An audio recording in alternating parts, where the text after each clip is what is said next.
Everyone, welcome back to my YouTube channel. My name is Pooja. तो आज की video सभी लोगों के लिए इन्फॉर्मेटिव होने वाली है। जो लोग फॉरएवर में ग्रो नहीं कर पा रहे हैं, वो टीम बिल्ड नहीं कर पा रहे हैं, उसका कारण कुछ भी हो सकता है। वो जिस सिस्टम के थ्रू काम कर रहे हो वो सिस्टम उनको समझ में नहीं आ रहा है। हो सकता है उनके अपलाइन उनको सही से सपोर्ट नहीं कर पा रहे हैं, या वो खुद ही एक्टिव नहीं हैं, या फिर टीम सपोर्ट नहीं कर पा रही है। तो वो अपने अपलाइन या स्पॉन्सर को कैसे चेंज कर सकते हैं। वीडियो अगर पसंद आए तो एक लाइक जरूर करिए। मेरे चैनल पर अगर पहली बार विजिट कर रहे हैं तो चैनल को सब्सक्राइब करना मत भूलिए, क्योंकि मैं फॉरएवर रिलेटेड ऑथेंटिक इन्फॉर्मेशन वाली वीडियो लाती रहती हूँ, तो सब्सक्राइब करना बनता है। तो चलिए फ्रेंड्स, वीडियो स्टार्ट करते हैं।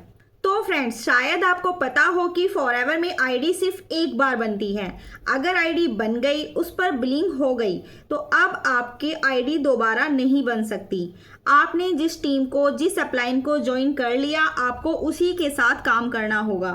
लेकिन अगर आप इस बिजनेस में ग्रो नहीं कर पा रहे हो, आपकी अपलाइन इनएक्टिव हो गए हैं, टीम का सपोर्ट नहीं मिल रहा है, तो कंपनी आपको एक चांस देती है कि आप रीस्पॉन्सरिंग कर सकते हैं, बट उसमें कुछ टर्म्स एंड कंडीशन है।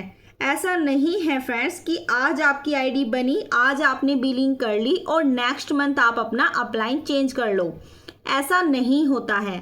कुछ रूल्स और रेगुलेशन हैं, जिसको आगे मैं अभी आपको बताऊंगी कि किस किस सिचुएशन में आप अपने अपलाइन चेंज कर सकते हैं और कब। तो फ्रेंड्स, यहाँ पे दो सिचुएशन बनती है।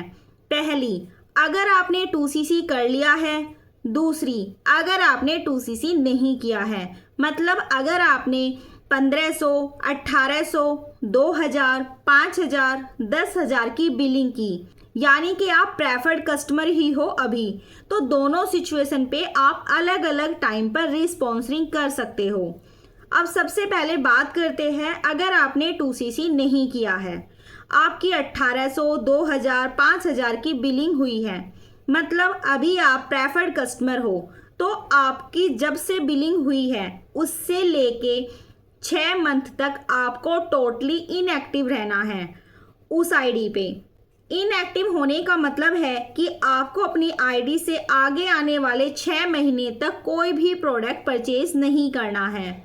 दूसरा है कि आप आने वाले 6 मंथ तक आप टीम नहीं बना सकते, यानी कि आप किसी को अपने साथ इस बिजनेस में नहीं ला सकते। जब आप टोटली इनएक्टिव होते हो, आप प्रोडक्ट नहीं खरीदते, आप किसी को ज्वाइन नहीं करवाते, तो 6 महीने बाद कंपनी आपको रीस्पॉन्सरिंग का मौका देती है। जैसे एग्जाम्पल से समझते हैं कि अगर आपने 30 मई को आईडी बनाई और उस पर कुछ बिलिंग कर ली, यानी आपने प्रेफर्ड कस्टमर से अपना बिजनेस स्टार्ट कर लिया, तो इस केस में आपको टोटली इनएक्टिव रहना है। अगर आपको अपना स्पॉन्सर चेंज करना है तो इसका मतलब है कि अब 30 नवंबर के बाद आपकी आईडी एलिजिबल होगी रिस्पॉन्सरिंग के लिए। बट अगर मान लो आपने 30 मई को आईडी बनाई थी, बिलिंग किया था, और आगे चलकर 2 महीने बाद अगस्त में, सितंबर में आपने कोई प्रोडक्ट परचेज कर लिया अपनी आईडी पे, तो उस केस में आगे के 6 महीने तक आपको इनएक्टिव रहना होगा। मतलब अब जो आपकी लास्ट बिलिंग हुई है उससे लेके 6 महीने काउंट करती है कंपनी। अगर आने वाले 6 महीने आप इनएक्टिव रहते हो तो ही आप रिस्पॉन्सरिंग कर सकते हो। दूसरी सिचुएशन है कि अगर मान लो आपने वहां पर 2CC कर लिया है, तो अब इस केस में अब आपको 12 मंथ तक इनएक्टिव रहना होगा अपनी आईडी पे, तब जाके आप रिस्पॉन्सरिंग कर सकते हो। इसका मतलब है सेम वही चीज़ कि आपको 12 मंथ तक अपनी आईडी से कोई भी प्रोडक्ट परचेज नहीं करना है और ना ही किसी को अपने साथ इस बिजनेस में ज्वाइन करवाना है। तो जब आप ये दोनों क्राइटेरिया फुलफिल करते हो, तब जाके 1 साल बाद आपकी आईडी एलिजिबल होगी रिस्पॉन्सरिंग के लिए। और अगर मान लो इस 1 साल के बीच में आपने कोई प्रोडक्ट परचेज कर लिया अपनी आईडी पे, तो उस डेट से आगे आने वाले 1 साल तक आपको इनएक्टिव रहना पड़ेगा। अब देखिए, मान लो आपने रिस्पॉन्सरिंग कर लिया, तो अब इसके बाद होगा क्या?